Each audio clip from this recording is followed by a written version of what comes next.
ya itu berarti hukumannya gitu. Nah di situ tuh mulai tuh kejadian pada dari ceritanya tuh rame banget. Jadi ada yang katanya ada tangan, tapi tangan doang, nggak ada lengan, tangan gini jalan. Tapi gede bentuknya, gede banget tangannya kayak tangan raksasa gitu lah. Berarti segini kali ya tangan, telapak tangan tapi di jalan. kuburan gitu. Iya di sebelah gini jalan gitu.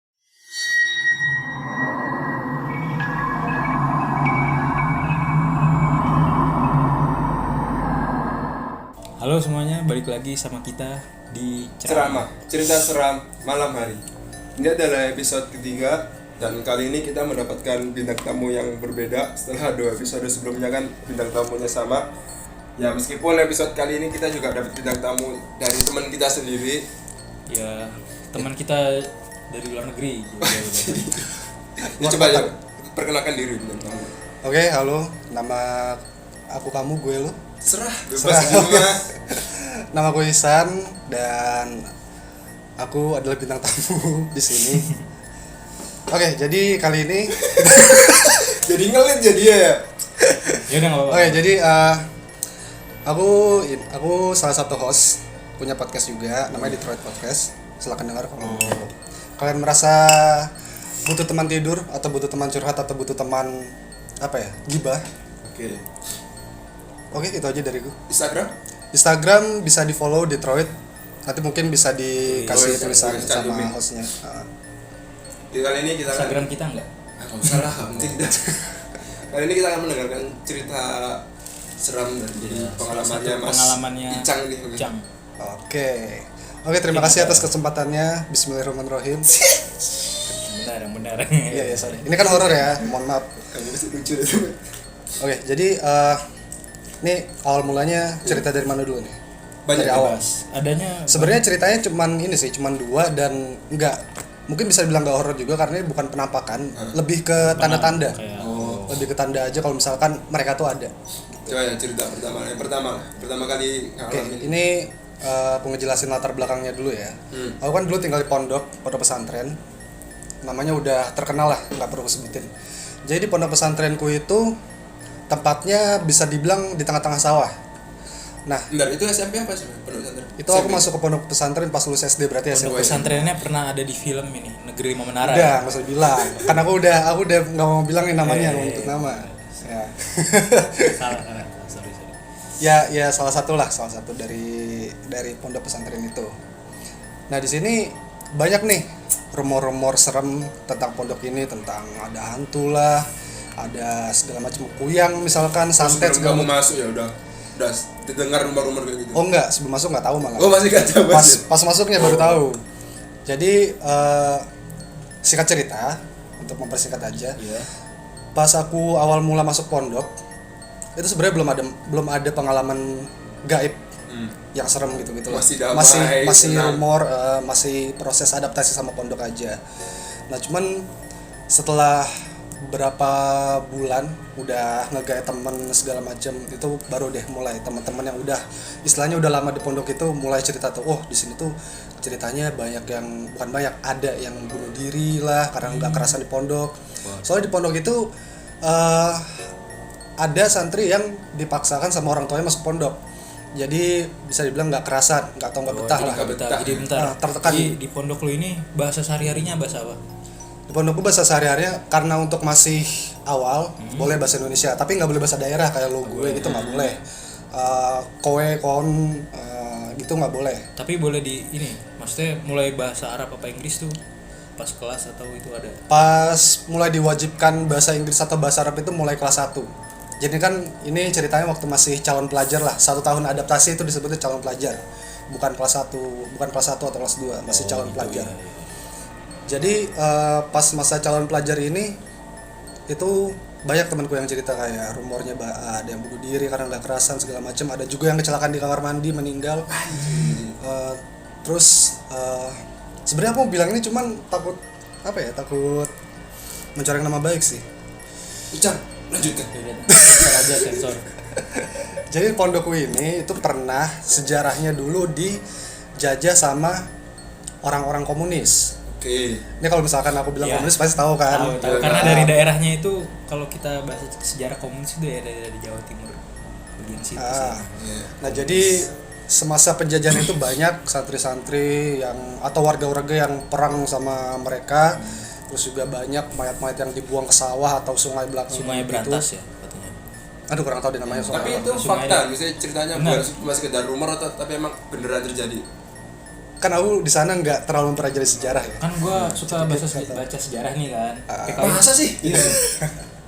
Ini gue sebutin daerah cuman bukan pesantren lo ya. Maksudnya daerah-daerah PKI itu kan basisnya di Madiun, Ponorogo, ya begitulah. Ya itulah beberapa. Trenggalek, Tulungagung, daerah-daerah selatan tuh di Jawa Timur pusatnya PKI tuh. Jadi mungkin make sense sama cerita ini.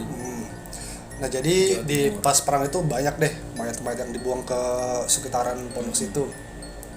Nah untuk kasusku sendiri itu sebenarnya bukan penampakan.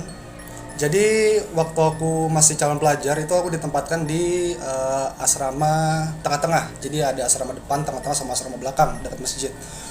Pas aku Bedanya asrama cowok sebenarnya itu dan- nggak ada bedanya sih, cowok semua, Oh, iya. nggak ada ceweknya. Jadi sebenarnya nggak ada bedanya. Jadi cuman seber aja lah, seber acak gitu. Nggak sesuai kelas, nggak sesuai apa, nggak Si random ya? random. Nah pas di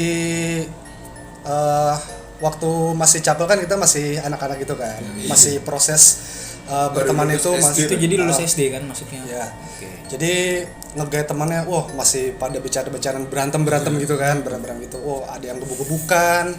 Jadi aku pernah digebuk sama temenku di lengan. Itu besoknya lenganku kan biru.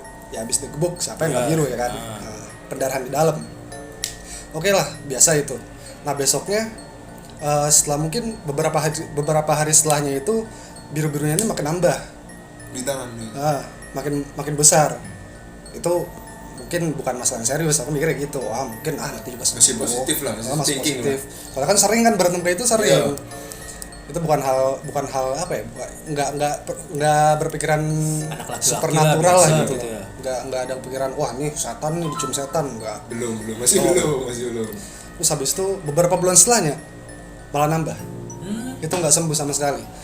Oh, Nah, jadi terus- harusnya kayak gitu tuh cuman luka biasa malah tambah parah tuh. Mau tambah banyak, jadi melebar. Padahal dipukulnya sekali. Ya nggak sekali juga sih. Tapi Maksudnya setelah itu masih kena, dipukul, setelah itu masih dipukul. itu kan ada jeda istirahat tuh, udah nggak gitu lagi kita ya udahlah istirahat daripada berantem beneran kan. Arahnya udah ke sana gitu. Iya kan, daripada berantem beneran ya udahlah istirahat dulu. Cuman pas di masa-masa istirahat itu malah nambah, malah melebar biru-birunya. Saya pas orang tua gue datang aja itu nanyain, itu kenapa kok biru-biru gede banget di situ di tanganmu? Oh ini habis berantem sama teman biasa lah, pukul-pukulan.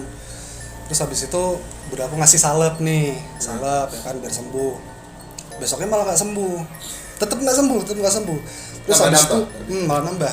Habis itu bisa dibilang ketua kamar itu ngomong ke aku, kamu kalau tidur jangan ngadep ke barat, ngadep ke arah yang lain. Kalau ke barat tuh berarti ininya Kalau ke barat, ketibanan. enggak. Kalau Ketinggian. ke barat tuh maksudnya kakiku tuh selonjoran ke arah barat. Oh. Itu ke arah sholat lah gitu intinya.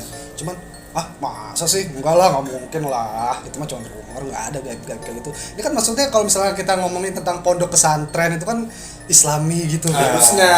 Ya kan, kita jauh-jauh dari setan lah. Setiap hari Sistem ibadah, terus terus ibadah. ngaji terus. Ya kan, kita nggak bakal mikir kayak gitu. Cuman oke lah ngomong kayak gitu, cuman belum ku reken, belum ku Masih belum sepelein. masih sepelein gitu. Akhirnya udahlah. Pada malam itu pas diperingatin kayak gitu aku masih tidur ngadep ke barat. Iya. Ada ke ini tetap ke barat tuh jadi. Belum Terus ke timur. Ya kan. Timur ke barat gitu maksudnya. Terus akhirnya setelah hari berikutnya si ketua kamarnya ini bilang lagi, udah mending tidurmu itu diubah aja arahnya. Kepalamu ubah ke arah barat, kakimu baru ke arah timur gitu. Itu kondisi Kirain lenganmu utara masih selatan biru. ini. Hah? Lenganmu masih biru tapi. Lenganku masih biru. Itu mungkin kata ketua kamar tuh, itu mungkin karena kamu dicium sama setan. Dicium sama setan. Tapi ada yang bilang, wah dicium kuyang. Terus aku merasa kayak pokoknya pas dibilang dicium setan gitu sama atau dicium kuyang gitu, itu otomatis tengah malam itu aku otomatis bangun. Ngecek keadaan. Aduh, bener gak sih ada gini? Alah, nggak ada lah, nggak ada yang lewat segala macam, lanjut tidur gitu. Itu mesti sekali doang apa lu beberapa kali sampai mesti bangun tengah malam sampai mengecek. Itu setelah diceritain kalau misalkan itu dicium setan. Jadi sebelumnya nggak Jadi sebelum itu nggak kebayang, alah cuma gitu doang. Biasalah habis Cuek lah, berantem gitu. sebelumnya cuek lah. Semua cuek lah. Cuman begitu diceritain gitu udah tuh mulai parno tuh. Mulai parno gejala takut ya. Mulai udah nyenyak itu tiba-tiba sekelibat tentang setan set mulai gitu. Padahal mah nggak ada apa-apa, ya udah langsung tidur. Kebangunnya karena sekelibat itu kayak Enggak, maksudnya sekelibat di pikiran doang. Maksudnya sekelibat Sekelibat pikiran doang berpikir. pikirin. gara-gara itu kebangun. Apakah beneran dicium setan apa enggak gitu kan. Penasaran nih, tengah malam bangun, lihat siapa tahu kan benar-benar nyium gitu. Nyium nih orang sekalinya aku cium bibirnya. Enggak lah, ya kali. Bibir gue. Kalau cantik gak apa-apa. Ya kalau cantik isinya usus semua ya ogah. Kuyak sih. Iya, ogah lah. Terus habis itu oke lah. Akhirnya ku percaya pada rumor itu. Akhirnya ku ubahlah posisiku, kepala ke barat, kaki ke timur. Tadinya berlawanannya sebelumnya. Sehari 2 hari belum ada pengurangan tuh bibir-birunya. Cuma setelah beberapa minggu baru Mulai kurang. mulai sembuh. Akhirnya lama-lama sembuh. Lama-lama sembuh. Jadi dari awal ditonjok sampai sembuh itu berapa bulan? Kira-kira 3 bulan lah. 3 bulan baru sembuh. Anjing, 3 bulan. Hampir setengah semester. Setengah semester. Jadi sembuhnya gara-gara dikasih tahu suruh pindah ini. Iya. Dari beberapa minggu setelah pindah posisi baru sembuh. Baru sembuh. 3 bulan dia dicium ya terus ya tangannya. Keren kan? Sebenarnya kalau misalkan di ini bukan horor juga sih. Maksudnya nggak ada penampakan gitu-gitu. Tapi melebar anjir. Tapi itu enggak apa kayak cuma sekedar warna tuh tapi sampai efek ke sakit gitu. Kayak habis tonjok. Sakit. Tambah Kalau- parah apa tetep kan melebar saja berarti tambah parah gitu. Ya, Lebih sakit. lebih sakit. Aku yang angkat gayung nggak bisa. Mandi pakai tangan kiri gimana coba mandi pakai tangan kiri? Coba pakai tangan kanan. Nulis- Karena kan tangan kanan kan cuman bisa Tulis ke bawah. pakai tangan kiri. Tulis bisa pakai tangan kanan kan Tangan kanan. nggak ngegerakin Iya, lengan. Ya kan kalau mandi kan Kalau ngegerakin lengan. itu makan tangan kanan. Makan tangan.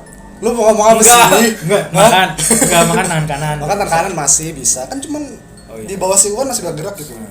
Kalau siku ke atas baru sakit, susah. Terus Berarti kalau yang lain tangan kiri mah kita pakai tangan kiri, tangan kanan enggak maksudnya yang bisa tetap bisa, tangan kanan yang enggak bisa tuh yang kegiatan berat gitu kan. Pikiran berat doang. Pikirannya pada anjing gue disalahin. enggak. Terus itu enggak apa temen lu yang ketua kamar tadi nyuruh lu pindah itu cepet beritahu enggak? Apakah itu efeknya kenapa gitu? Ini sih lebih ke pamali mungkin. Atau gini, ustadz sana enggak ada yang notice. Nggak ada. Tangan lu gini terus kayak Kan di sana kan pakai baju koko lengan panjang terus. Kemeja juga nutupin, maksudnya nggak sampai siku-siku, cuman sekedar bahu setengah gitu. jadi yang tahu ya sekedar teman kamar aja. Ya, cuma gitu. sekedar teman kamar kan biasa ganti baju di kamar gitu kan. Nah itu cerita pertama. Cerita kedua itu ini mulai pas kelas 1, udah mulai masuk kelas 1 nih. Kelas 1 yang awal percobaan. Tadi Ini udah mulai kelas 1. Ini udah disebar lagi nih asramanya nih. Asramanya udah disebar. Lagi. Nah sebenarnya harusnya kelas 1 ini kan disebar pondok. Cuman karena nilaiku anjlok, jadi masih di pondok situ. Berdasarkan nilai bro. Kalau pindah pondok iya, biasanya berdasarkan nilai. Kalau pondok pusat sorry. Terpanggil lu dia nantinya. Kalau di pondok pusat biasanya orang-orang nilai tinggi. Oke. Gitu ya. Terus nah habis disebar asrama ini, nah di situ belum ada hal-hal seperti seserem itulah. Tapi masih cerita dari pengalaman gue itu bukan penampakan, cuma tanda aja, tanda. Ini jadi di asramaku yang kelas 1 ini, itu kamar mandinya itu bisa dibilang agak nggak terurus. Oke. Lumayan kotor dan lampu pun nggak ada. Itu Jadi kalau kamar mandi di asramamu, maksudnya di gedungmu itu yang kamu tinggal. jadi kan asrama belakangnya kamar mandi. Oh. Nah kamar mandi itu belakangnya sawah, dipisahin sama tembok gitu loh. Terus nah ini kan maksudnya apa ya? Aku kan sempat mikir nih, kalau misalkan ada orang yang mau buang air malam-malam gitu kan PR banget gitu. Yoi, jelas. Dan orang-orang kan juga bayar biaya gitu, maksudnya kenapa nggak dikasih lampu gitu kan? Oh, gak ada lampunya? Nggak ada lampunya, bukan lampunya Bayar, mati ya? bukannya fasilitasnya dibenerin gitu ya. Bukan nggak ada lampu, bukan mati lampu, nggak ada Emang lampu. nggak dikasih lampu. Oh nggak terurus itu maksudnya sampai nggak dikasih lampu gitu. Nggak Pintu dikasih ada lampu. pintu. Itu ada. Jadi modelan kamar mandinya tuh ini kayak kamar mandi umum gitu.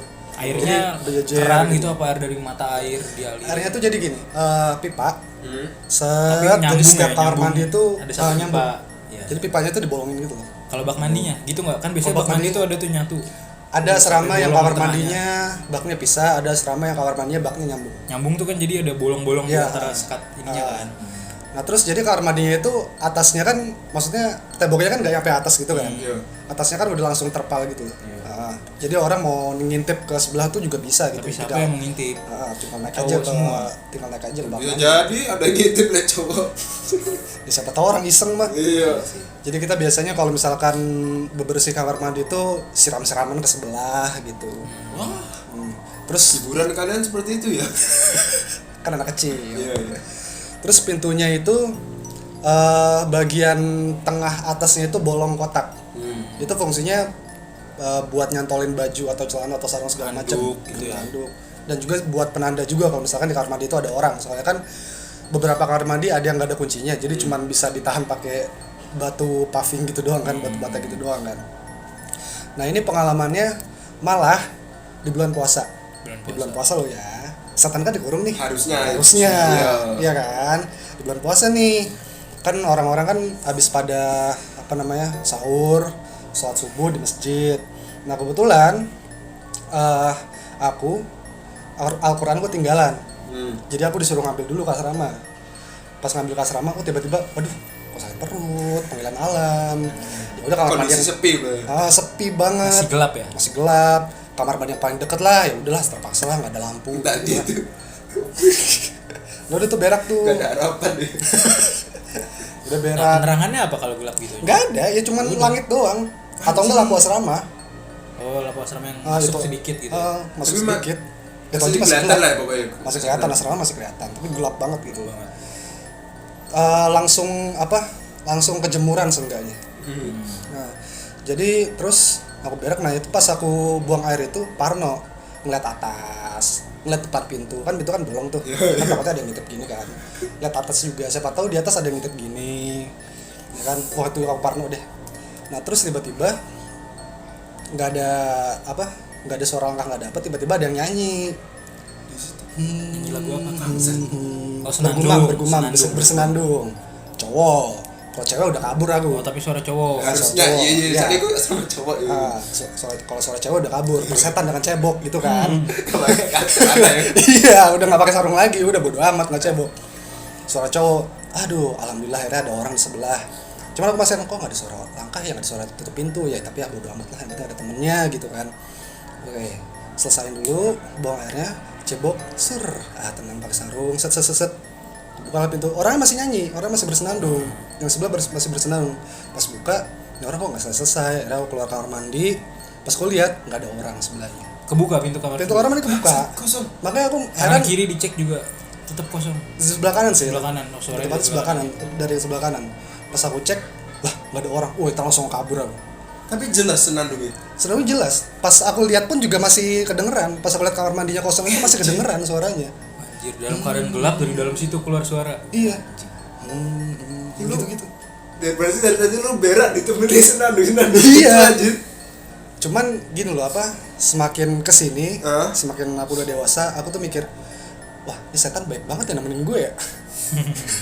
Maksudnya biar aku nggak parno kan. Ambil Iya. sisi positif. Sisi positif. Biar Iya. nggak takut tapi malah. Iya. Iya, tapi malah, tapi maksudnya apa, baiknya tuh nemenin sampai selesai gitu. Pas udah selesai baru aku ngibrit lari keluar. Dan itu tuh nggak Dan ada itu untung- siapa lagi tuh di situ. Nah pas aku udah selesai, untung ada 1 atau 2 orang yang udah Datang. selesai datang. Aku langsung cerita di situ, wah di belakang ada hantu gini. Terus reaksi mereka, kamu Reaksi mereka- berbohong kamu. Rasa mereka, ya kalau biasa itu mah. Wah, anjir, Paling udah biasa. begitu ya Mungkin mungkin. selain dia ada yang ngalamin dia Mungkin sering. selain ada yang ngalamin. Sebenarnya cuman 2 cerita itu aja. Sebenarnya ada lagi cerita, cuman sekedar sekelibat doang. Itu tuh semacam kayak santet bola api atau banaspati nggak tahu ya. Soalnya cuman di sudut mata sini doang nih. Ekor mata nih. Hah? Dari sini, ekor mata kelihatan. Dari sudut sini doang. Pas begitu kulihat hilang. Itu pada saat aku mau sholat isya ke masjid. Di pondok juga di sini. Itu waktu udah pindah pondok sebenarnya. Udah. Udah disebar lagi pondoknya. Pas di daerah Banyuwangi. Dan katanya banyak. sampai ke Banyuwangi. Disebar ke Banyuwangi. Ada di situ pondok Banyuwangi. Dan nggak tahu ya benar apa enggak, katanya Banyuwangi adalah terkenalnya gitu kan, tempat-tempat dukun kayak gitu. Jadi pas kulihat itu udah hilang. Tapi pas kayak meteor gitu. Namun sejauh ini cuma itu doang sih. Itu doang. Kalau misalkan itu berarti. Tapi itu nggak jangan apa? Iya. Dari pernah denger gak pengalaman teman lu yang selama di sana ada nggak? kalau pengalaman teman di sana sih, nah itu pengalaman dari orang lain malah dengernya itu ceritanya sama kayak Makmum yang short film, tapi bukan yang film itunya, bukan yang Ya film tahu-tahu yang lagi sholat itu kan? Iya. Jadi itu ada ustadz lagi tahajud. Kalau itu kan yang film itu apa? Ya, tahajud juga. ya? Di masjid Bedanya tahajudnya. di cewek anak cewek. Iya sih. Sendirian di masjid nih Ustaz. Sendirian. Tahajud. Ustadz abis baca Al-Fatihah itu ada yang bilang Ada yang aminin. itu ada yang bilang Padahal dia sendirian. dia sendirian di masjid. Tapi kan otomatis kalau dia sendirian bacanya dalam hati dong. kan ada yang dari mulut. Iya sih. Maksudnya dari mulut tuh supaya ya bisa lebih khusyuk iya. gitu kan. Dan pada saat tahajud itu sebenarnya lampu di masjid itu nggak boleh semua nyala. Jadi otomatis gelap. Agak gelap lah. Yang boleh nyala itu Pondok lu terkesan gelap terus ya. Nggak boleh. ya kan ada pasang aturan. lampu. Disubsidi lampu dah kayaknya. Pemerintah tuh. Ada aturan. Jadi yang nyala tuh cuma posisi mimbar aja sih. Oh, posisi mimbar itu nyala. Ya cuma situ doang Udah. penerangannya. Habis itu nah, ini si Ustadz nih yang aku salut adalah keren gitu. Nyelesain sholatnya baru dia kabur. Ujung-ujungnya kabur tapi cuy. Ustaz ya kabur. Tapi keren nyelesain sholatnya dulu. Tapi dia ceritanya pas dia salam pertama itu ada putih-putih berjejer. Cuma jejer. Putih-putih berjejer. Tapi pas salam kedua itu udah nggak ada. Tapi kan emang ada ya cerita apa jin kan ngikut orang sholat kan emang ada. Jin tilawah juga ada. Cuma lekon terjadi beneran kayak gitu loh bro, pas tahajud apa nggak merinding coba lu. Kabur. Kayaknya itu loh. Batalin sholat langsung. Iya. Nggak tahu sih, belum pernah ngalamin juga kalau aku ya. Tapi nggak tahu lagi pondok apakah emang kayak gitu bisa pasti Ya. ada pengalaman Ada, horor pasti. ya. Padahal kita amati kan itu tempat ibadah orang-orang rajin ibadah tapi Ngomong ternyata pondok nih kan gue juga di pondok. Kita sama-sama pondok nih. Gue 3 tahun SMP pondok di daerah Jawa Barat, perbatasan Subang Bandung. Subang lah. Gue juga sebenarnya nggak pernah ngalamin gue horor, cuman dari orang lain pasti banyak ceritanya horor. apa yang paling Yang paling membekas, paling serem tuh jadi kayak urban legend tuh. Maksudnya di angkatan ya. Jadi di pondok gue itu ada namanya, kalau di pondok sih namanya jasus ya. Iya, jasus. Jasus, bener ya. Jasus mata-mata itu tuh gitu mata-mata. ya. Jadi ibaratnya jasus itu yang nyatetin. Nah di pondok gua ini dulu ada kebijakan nggak boleh ngomong lu gua, ngomong bahasa Indonesia atau anak antum. Jadi yang ketahuan ngomong lu gua, ngomong anjing, ngomong gitu-gitulah. Kasar itu ada tuh jasus. Tapi kita nggak tahu siapa jasusnya.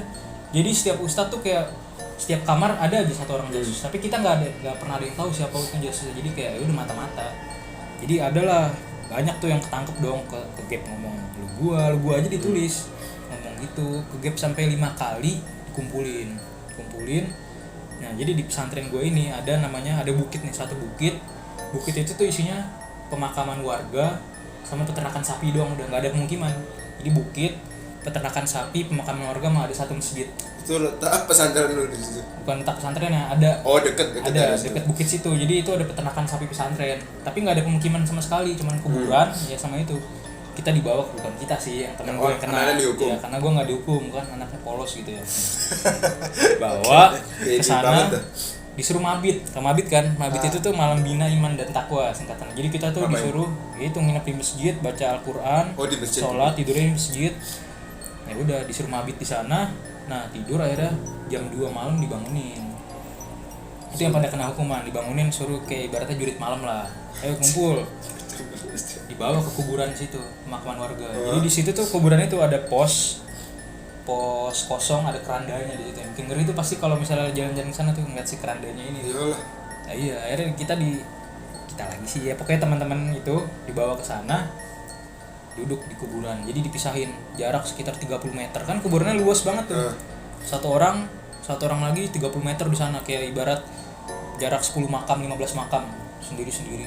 ditinggalin sama ustadznya. Mereka disuruh diem aja di situ. Diem aja pokoknya, nggak tahu Sampai mau ngapain subuh. sampai subuh. Udah kalian diem di sini, diarak diem. Saya tinggal sama ustadznya, balik ke masjid, kita di situ. Ada sih yang ngawasin, jadi kalau ada yang kabur ada yang apa ketahuan. Ya itu berarti hukumannya gitu. Nah di situ tuh mulai tuh kejadian pada dari ceritanya tuh rame banget. Jadi ada yang katanya ada tangan, tapi tangan doang, nggak ada lengan, tangan gini jalan. Ih. Tapi gede bentuknya, gede banget tangannya, kayak tangan raksasa gitu lah. Berarti segini kali ya, tangan telapak tangan tapi Di jalan. kuburan gitu. Iya, di sebelah gini jalan gitu tangan. Terus ada suara-suara nangis biasa sih. Terus ada yang ngeliat penampakan pocong, nggak tahu juga. Terus nangis tuh semua tuh. Jadi kuburan isinya campur aduk suara nangis dari makhluk lain sama suara nangis dari Mereka nangis dihukum juga ya? pada takut. Nangis kejar-kejar. Nah terus cerita gitulah, akhirnya dibawa ustadz itu, ditanya jangan cerita dulu sampai ke bawah, kamu ngalamin apa ini. Ya udah, pas besokannya balik ke asrama ngumpul tuh semua pengen denger apa, kan kepo ya kejadiannya. Jadi dihukum tuh sekitar ada 20 sampai 25 anak. Banyak banget ya. Banyak yang kena karena si jasus ini. Ditanyain ada apa nih kejadian lo di sana, ya itu gue paling ikonik sih ini nih, ngeliat tangan, telapak tangan gede tapi telapak tangannya doang segini buntung gitu, jalan melewati makam jalan. Suara tuh kayak suara langkah kaki cuman nih gesek-gesek. Anjir gue langsung pada merinding tuh denger tuh. Jadi semua anak yang dihukum di kuburan itu Hampir ngeliat, makan semua ya. dapat ngeliat. Kayaknya yang tangan ini kayaknya ngeliat semua gitu, hampir kayak semua ngeliat. Jadi mau percaya nggak percaya gimana, pada ngeliat semua. Terus yang pocong kayaknya beberapa doang ngeliat, yang kuntilanak juga gitu-gitulah, kebanyakan kayak penampakan mainstream. Cuman yang paling ikonik itu kenapa tangan, soalnya kayak jarang gitu loh penampakan tangan buntung jalan. Kalau kuat berarti iya, ya? kalau pocong kuntilanak kan ya udah Mainstream lah. mainstream gitu kan. Nah itu terus ada lagi. Nah kalau yang ini sih cerita tentang anak yang indigo ya. Jadi pasti kan ada lah namanya sekian banyaknya santri yang indigo. Ada satu orang temen gua, jadi dia kayak ditanya-tanyain nih, kepo, coba dong telusurin dong kamar ini dong, ada apaan, telusurin. Nah itu hampir setiap kamar didatengin, dicari nih apa nih yang kayaknya ada penghuninya. Jadi setiap kamar kita tuh identik kalau misalnya santri nih, lemari itu disusun buat ruang ganti itu. Iya. Jadi lemari kayak ruang bilik kecil buat ganti. Jadi rata-rata tuh penghuni tuh pasti ngumpulnya di situ, karena di situ selain buat ruang ganti, buat yang barang-barang nggak kepake, tas segala macam. Nah itu tuh tempat ngumpulnya, hampir di setiap kamar tuh ada di situ. Ya entah genderuwo lah katanya dia, gini-gini. Ada penunggunya lah ya. Penunggunya. Dan gak jauh dari itu ada kejadian teman gue kesurupan. Kesurupannya ini bisa dibilang kocak apa aneh ya, absurd ya. Jadi dia kebagian tidur di kasur tingkat. Nah dia akhirnya tidur di kasur tingkat di atas. Nah tapi dalam posisi dia tidur tuh masih belum jam yang malam banget tidur. Jadi dia tidur mungkin masih sekitar jam 9. Yang mana yang lain tuh masih berlala, masih ngobrol. Kayak dia tidur, tiba-tiba dia kesurupan. Gila kayak ngomongin apa nggak jelas, ngalor ngidul. Didatengin ustadz killer gue datang. Pak sampai 5 kali apa itu, nggak sadar nggak ngerasain, dia tetap kesurupan. Ditampar lagi terus, pokoknya banyak kan ditampar sampai kencang banget tuh, dia tetap kesurupan. Dipanggil ustadz yang bisa ruqyah, terus ditenangin. Kamu apa ya, pokoknya diterangin Dia diruqyahin lah. Ruqyah. Akhirnya berhasil ini nih, kabur. Nah kepo dong kita dong, namanya kan sebut saja Icang lah. Icang, lu kenapa anjir kok bisa kesurupan gitu? Kejadiannya gimana? Sumpah ngeri banget, antara ngeri, tapi kalau gue ceritain mungkin kocak lu pada ngalamin. Akhirnya jadi gue tidur, gue udah ngantuk banget nih tidur kan posisi lampu masih nyala semua dan kamar belum mati. Jadi dia tidur di kasur atas. Nah dia tuh nggak tahu kenapa kayak bangun. Nah dia bangun ini dia tuh ngelihat ada orang yang belum pernah dia kenal itu loh. Pas dia lihat senyum sambil dada-dada gitu, cuman senyumnya itu padahal orang biasa, bukan setan, cuman entah kenapa dia kayak ngerasa anjir ngeri banget disenyumin. Nah mulai dari disenyumin itu dia langsung gak sadar tuh, dia kayak ibaratnya masuk ke alam bawah sadarnya, ketemu lagi sama si orang ini, cuman orangnya itu berusaha ngontrol si dirinya dia. Nggak tahu, pokoknya dia selama kesurupan nggak tahu, cuman dia berdua aja sama si orang ini. Akhirnya sampai di ruqyah, orang ini tuh kayak pamitan gitu loh, kayak baik hati yo, sih kena pamitan yo. Gak tahu itu apa maksudnya, niat ngerasukin tuh apa gitu loh. Kalau iku udah ada nggak lu? Bisa kerasukan itu? Nggak, bisa ada anak yang digo gitu di kamar lu? Nggak ada. Sepengalaman gue nggak ada sih. Kalau satu kamar ada berapa orang? Satu kamar biasanya 20 sampai 30 orang. Satu kamar. Anjir, Sempet tidurnya tuh di lantai. lesehan. Iya, Kalau sarden. pondok gua ini satu kamar maksimal 12 orang itu kasur tingkat. Jadi ada 6 kasur. Nah itu dia di kasur atas. Emang sih kasur atas itu paling ngeri sih menurut gua. Iya, naik kasur. Dulu gua pernah setahun kelas 1 di kasur atas. Kapok gua kayak walaupun nggak ngerasain cuman feel-nya ngeri banget. Jadi di kasur tingkat masih ke bagian jendela. Jendelanya tuh jendela yang panjang-panjang.